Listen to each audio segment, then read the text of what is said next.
Orchestra के माल हो कमर हिला के आज कोदो बवाल हो ए हो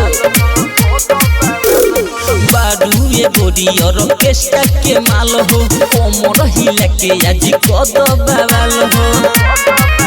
पैसा बिटोर के ले गई है भोरे भोरे रे लहंगा उठाओ अपन थोड़े थोड़े रे ढूंढी देखाओ तनी गोले गोले रे इलू इलू मन हमार बोले बोले रे ढूंढी देखाओ तनी गोले गोले रे अरे तो पजा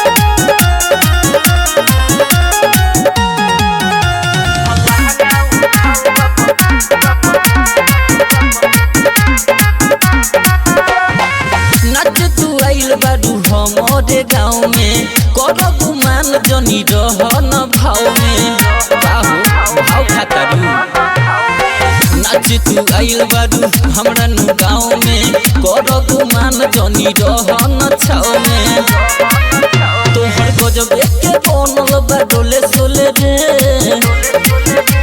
लहंगा उठाओ अपन थोड़े थोड़े रे ढोढ़ी देखाओ अपन गोले गोले रे लहंगा उठाओ अपन थोड़े थोड़े रे ढोढ़ी देखाओ अपन गोले गोले रे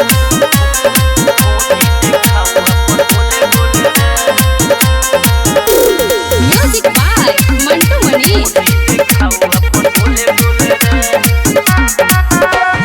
भइल बा हमर मिजाज रे कुंज तो जेम्स तोहे छोड़ी ना याद रे लुटा जइबे दादा हाँ गरम भइल बाटे हमर मिजाज रे धासु धुरेंद्र तोहे छोड़ी ना याद रे बुझाइल खाली रोहिते के कहता डोले डोले रे ए हो लहंगा उठाओ अपन थोड़े थोड़े रे ढूंढी देखाओ अपन गोले गोले रे लहंगा उठाओ अपन थोड़े थोड़े रे ढूंढी देखाओ तनी गोले गोले रे रिकॉर्डिंग बाय रेस म्यूजिक स्टूडियो चकिया।